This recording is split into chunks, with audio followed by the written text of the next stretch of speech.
Di kota New York, ada seorang pria bernama Eddie. Dia ingin mengambil mobil van-nya dari bengkel. Tapi uang yang dia punya tidak cukup untuk membayar biaya perbaikan. Bahkan ketika dia menawarkan semua uang sewanya, mekanik di bengkel tetap tidak mau memberikan mobilnya kembali. Saat itu, putri Eddie yang bernama Sarah menelepon. Tapi Eddie tidak menjawab karena dia masih sibuk berdebat dengan mekanik. Eddie bilang kalau dia butuh van itu untuk menjemput putrinya dan untuk bekerja mengantar barang. Tapi mekaniknya tetap tidak peduli.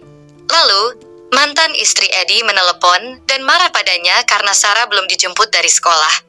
Dia bilang kalau Eddie tidak pernah mengutamakan putrinya, lalu langsung menutup telepon. Eddie jadi sangat bingung dan putus asa. Dia melihat ada dompet milik salah satu karyawan di atas meja. Dia sengaja membuat orang itu marah agar dia didorong ke meja, lalu diam-diam mencuri dompet itu. Setelah keluar dari bengkel, dia membuka dompet itu.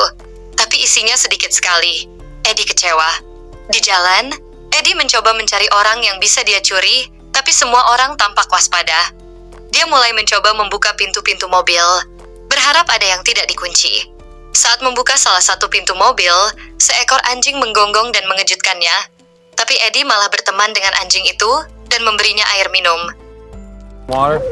It must be hot in there. Here you go. Dia juga menelepon teman-temannya untuk minta bantuan, tapi tidak ada yang mau membantu. Dia bahkan mencoba beli tiket lotre, tapi tidak menang apa-apa. Hey. Kemudian, Sarah menelepon lagi. Kali ini Eddie mengangkatnya. Sarah mengeluh karena ditinggal, tapi dia juga bilang kalau dia masih sayang ayahnya. Eddie merasa sedikit lebih baik. Don't smell like turd jelly. Yeah, you do. See you. Setelah itu, Eddie melihat sebuah mobil SUV mewah yang diparkir di tempat sepi.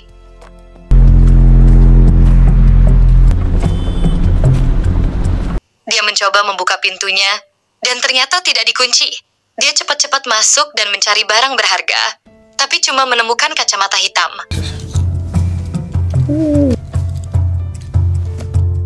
Ketika ada orang lewat, Eddie menundukkan kepala supaya wajahnya tidak terlihat. Karena tidak ada yang bisa dia curi, Eddie ingin keluar dari mobil. Tapi ternyata pintunya terkunci sendiri. Eddie panik. Dia mencoba membuka semua pintu, tapi tidak bisa. Dia juga menendang dan memukul jendela, tapi jendelanya sangat kuat, tidak pecah sama sekali. Eddie kini terjebak di dalam mobil dan tidak tahu harus bagaimana.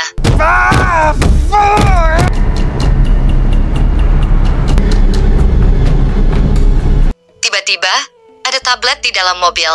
Di bagian depan dekat setir, yang mulai berdering. Nama orang yang menelepon adalah jawab saya, tapi Eddie tidak peduli. Dia sibuk mencari cara keluar dari mobil. Dia tidak tahu bahwa sebenarnya ada kamera tersembunyi di dalam mobil dan seseorang sedang mengawasinya. Eddie membuka laci dan menemukan kunci roda. Dia mencoba memukul jendela dengan alat itu, tapi tetap saja jendelanya tidak pecah. Tablet itu berhenti berdering sebentar, lalu Eddie mencoba membuka bagian dalam pintu dengan merusak panelnya. Tapi saat dia memasukkan tangannya, dia malah terluka karena kena logam tajam. Fuck! Tablet itu kembali berdering, tapi Eddie masih tidak mau menjawab. Dia berusaha membuka pintunya lagi, tapi tetap saja tidak bisa. Lalu dia mencoba menggunakan ponselnya, tapi tidak ada sinyal. Karena tidak punya pilihan lain, akhirnya Eddie menjawab panggilan di tablet. Di layar muncul wajah seorang pria bernama William, pemilik mobil itu. Eddie marah-marah padanya dan minta dilepaskan, tapi William malah tertawa dan langsung menekan tombol yang membuat kursi mobil menyetrum Eddie. William berkata bahwa mobilnya sudah pernah dibobol 6 kali oleh pencuri, jadi dia memasang alat keamanan super canggih yang bisa menjebak orang seperti penjara. Eddie mulai ketakutan. Karena panik, Eddie mengambil pistol dari dalam tasnya dan menembak jendela. Tapi kaca mobil itu ternyata anti peluru. Pelurunya malah memantul kembali dan mengenai kakinya sendiri. Eddie kesakitan dan kakinya berdarah banyak. Saat itu ada seorang wanita memarkir mobilnya di dekat sana. Eddie mencoba meminta bantuan, tapi jendela mobil wanita itu gelap dan suaranya tidak bisa terdengar dari dalam. Dia hanya bisa melihat bayangannya sendiri seperti di cermin. Wanita itu pun pergi. Eddie berusaha menghentikan pendarahan dengan mengikat tali sepatunya di kakinya, tapi itu tidak cukup. Dia meminta William memanggil ambulans, tapi William menolak dan malah bilang dia adalah seorang dokter. Eddie mencoba pakai ponselnya lagi, tapi tetap tidak ada sinyal. William memberitahu bahwa mobilnya punya alat yang memblokir semua sinyal. Setiap kali Eddie berkata kasar atau marah-marah, William menyetrumnya lagi lewat kursi. Karena terlalu banyak kehilangan darah dan terus kesetrum, tubuh Eddie makin lemah. Akhirnya dia pingsan di dalam mobil itu. Ketika Eddie bangun, ternyata hari sudah malam dan hujan turun. Ia terkejut karena lukanya di kaki dan lengan sudah dibalut perban. Tapi dia merasa sangat lapar dan haus. Eddie memeriksa tasnya, tapi botol air dan makanan ringannya sudah kosong.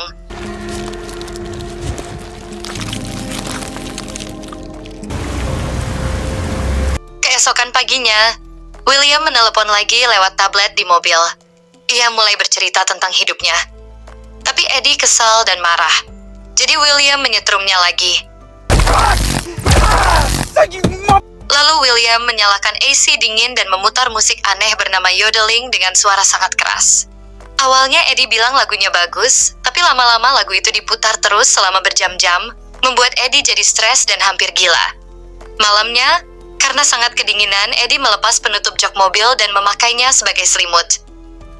Ketika William menelepon lagi, Eddie sudah sangat lelah. Dia meminta maaf dengan tulus dan berjanji tidak akan marah-marah lagi. William tidak berkata apa-apa, tapi dia mematikan AC. Meski begitu, dia tetap tidak membiarkan Eddie keluar dari mobil.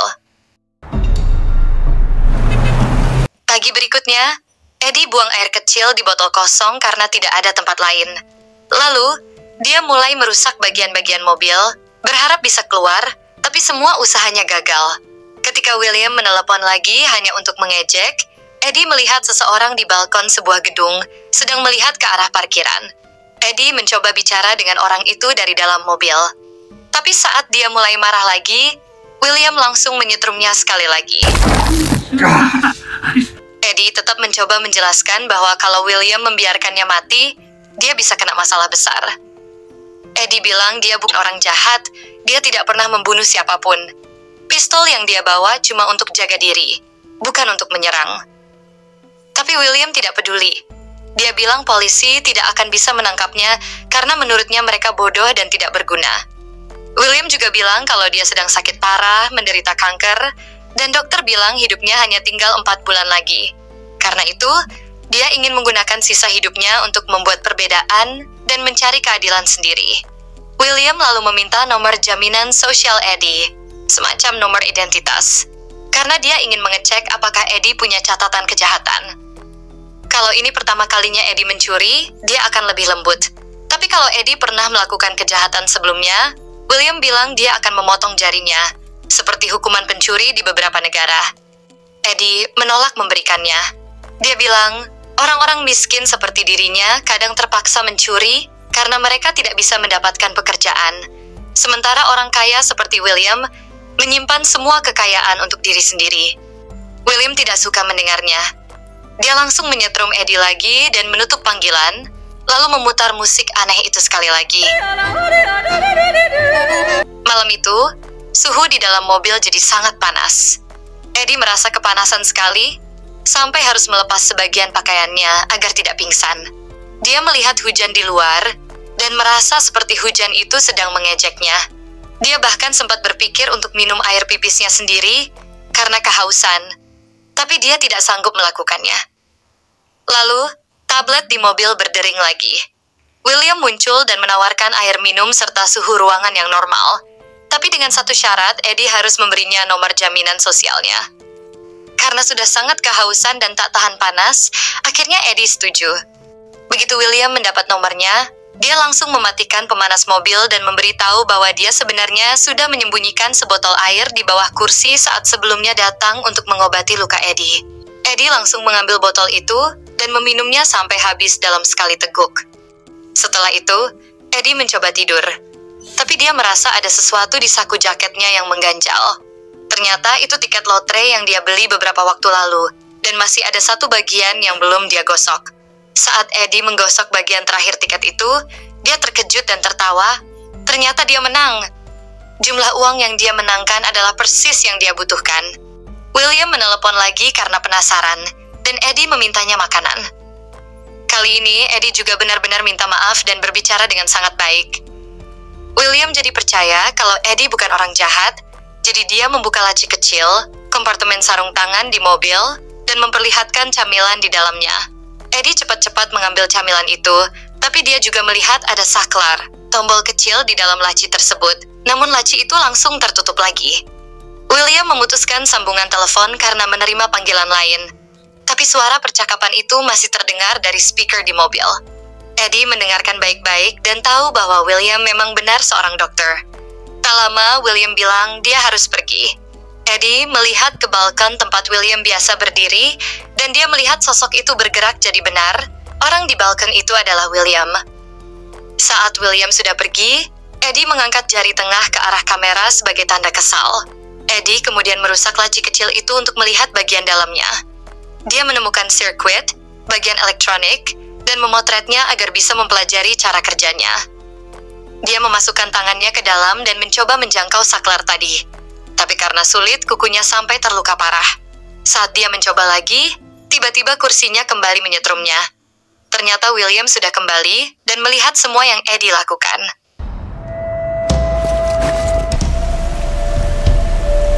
Keesokan harinya, Eddie duduk di kursi depan mobil dan pura-pura sedang istirahat. Tapi diam-diam, dia menyelipkan kakinya ke dalam laci kecil, kompartemen sarung tangan, mencoba menekan tombol saklar yang pernah dia lihat. Hari demi hari berlalu, dan tubuh Eddie jadi semakin lemah.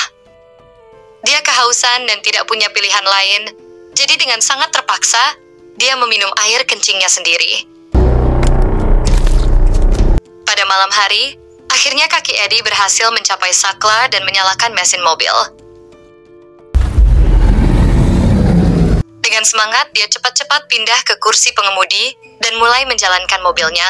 Tapi sayangnya, setelah hanya beberapa menit, mobil itu berhenti sendiri. Ternyata, William yang mengendalikan mobil itu dari jauh. William menelepon untuk mengejek Eddie, dan tiba-tiba mobil hidup lagi, tapi sekarang bukan Eddie yang mengemudi, melainkan William dari jarak jauh. Mobil mulai melaju sendiri menyusuri jalanan kota, dan William memutar musik klasik dengan suara keras. Dia bilang bahwa sekarang, semua orang hidup dalam ketakutan, karena banyak kejahatan di New York. Eddie mulai panik karena mobilnya berjalan sangat cepat, sampai akhirnya berhenti di sebuah gang gelap. Have some fun, you know. Hey, where are we going? Di sana, dua orang jahat sedang memukuli seseorang. William menyalakan lampu mobil dan membunyikan klakson, sehingga dua orang jahat itu melihat ke arah mobil. Tiba-tiba, mobil langsung melaju dan menabrak penjahat itu. William malah tertawa. Penjahat kedua ketakutan dan lari sambil menembak ke arah mobil. Mobil mulai mengejar penjahat yang lari itu. Ketika si penjahat mencoba berbelok untuk melarikan diri, ternyata jalan sudah tertutup oleh gerbang besar. Mobil William langsung melaju lebih kencang dan menabraknya. Si penjahat masih mencoba berdiri, tapi mobil itu terus mendorongnya sampai dia jatuh dan terluka parah. Eddie yang ketakutan dan jijik mulai berteriak, memohon pada William agar menghentikannya. Akhirnya mobil mundur, tapi William malah mengejek Eddie dan menggerakkan mobil maju lagi, seolah-olah ingin menghancurkan kepala si penjahat. I let you out of the car, but he had... Come on. Come on. Eddie pun sangat marah dan mulai berteriak kasar. Sebagai hukuman, William memutar musik sangat keras dan menjalan ke mobil lagi, kali ini melaju sangat cepat di jalan raya. Mobil itu hampir menabrak banyak kendaraan lain karena jalannya sangat cepat dan berbahaya. Mobil masuk ke sebuah gedung parkir dan melaju di tanjakan spiral yang sempit hingga sampai ke atap. Lalu William membuat mobil melaju semakin cepat, membuat Eddie ketakutan setengah mati. Akhirnya, mobil hampir terjun dari tepi atap tapi berhenti mendadak di detik terakhir. Ia pun pingsan. Pagi harinya, Eddie terbangun di dalam mobil yang masih berjalan keliling kota. William, orang yang mengurung Eddie di dalam mobil itu, berbicara lewat tablet. Dia bilang kalau tadi pagi dia mengunjungi keluarga Eddie dan bahkan mengantar putrinya, Sarah, ke sekolah. William menyamar seolah-olah dia bekerja di organisasi baik-baik. Lalu William mulai memarahi Eddie karena masih berutang uang kepada mantan istrinya. Saat itu, mobil berhenti tepat di depan sekolah, dan Eddie kaget melihat Sarah keluar dari gerbang sekolah. Sarah mulai pulang sendirian naik skuternya. Tiba-tiba, mobil yang dikendalikan William mulai berjalan perlahan di belakangnya, seakan-akan ingin menakut-nakuti atau bahkan menabraknya. Sarah melihat mobil itu mengejarnya dan mulai mengayuh lebih cepat. Dari dalam mobil, Eddie menangis dan meminta maaf sambil berkata, semua hal baik yang bisa dia pikirkan. Tapi William tidak puas dengan itu. Dia malah membuat mobil melaju lebih cepat ke arah Sarah. Now, you're still far from the bottom. Karena sangat panik, Eddie mengambil pistolnya dan berniat menyakiti dirinya sendiri untuk menghentikan semua ini. Tapi saat dia menarik pelatuk, tidak ada peluru. Untungnya, mobil berhasil berhenti tepat waktu dan tidak menabrak Sarah. Saat malam tiba, Eddie merasa benar-benar putus asa. Dia mencabut semua kamera di mobil dan menendang tablet sampai rusak. Stop! Eddie, stop, man! Stop! Stop, Eddie! Tapi mobil itu tetap berjalan. Eddie melihat foto putrinya, Sarah, di ponselnya, dan merekam pesan minta maaf karena belum bisa jadi ayah yang baik. Tapi dia tidak bisa mengirim pesan itu karena sinyal masih hilang.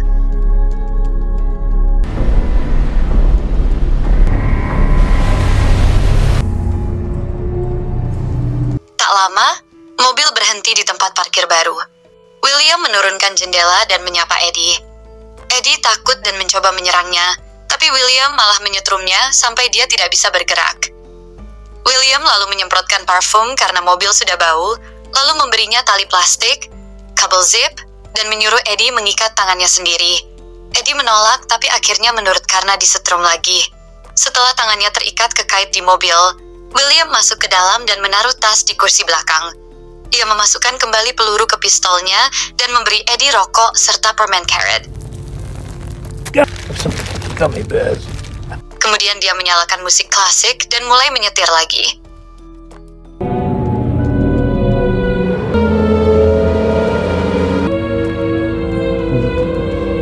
Di perjalanan, Eddie terus bertanya tentang anak perempuan William. William marah dan menghentikan mobil beberapa kali sampai kepala Eddie terbentur. William lalu menceritakan bahwa anaknya dulu meninggal karena perampok yang ingin mencuri mobil. Mereka mulai berdebat soal keadilan, dan William bahkan menodongkan pistol ke kepala Eddie. Tapi diam-diam, Eddie menggerakkan kakinya ke dalam laci sarung tangan dan berhasil menekan tombol yang mematikan listrik mobil. Akibatnya, mobil hilang kendali dan jatuh dari tebing. Saat mobil terguling, Eddie mematahkan hidungnya, dan William tidak sengaja menembakkan pistol. Pelurunya berpantulan dan akhirnya malah mengenai William sendiri dari belakang. Mobil berhenti di dekat sungai, dan kedua orang itu pingsan. Pagi harinya, sinyal ponsel kembali karena alat pengganggu sudah mati. Eddie bangun lebih dulu, dan berusaha melepas tali ikatannya. Ia berhasil bebas tepat saat William juga bangun. Mereka pun bertengkar hebat. Dengan penuh amarah, Eddie memukul William hingga pingsan, lalu mengambil pistol dan hampir menembaknya. Tapi tiba-tiba, ponselnya berdering itu dari Sarah. Dia menjawab dan mendengar Sarah berkata bahwa dia khawatir karena menerima pesan dari Eddie. Eddie menenangkan Sarah dan berjanji akan menjemputnya. Tiba-tiba, mesin mobil mulai terbakar. Eddie minta William membuka pintu, tapi William hanya tersenyum dan bilang dia sudah selesai, lalu meninggal. Eddie memeriksa tas William dan menemukan palu. Dengan palu itu, Eddie berhasil memecahkan jendela dan keluar dari mobil tepat sebelum semuanya terbakar habis.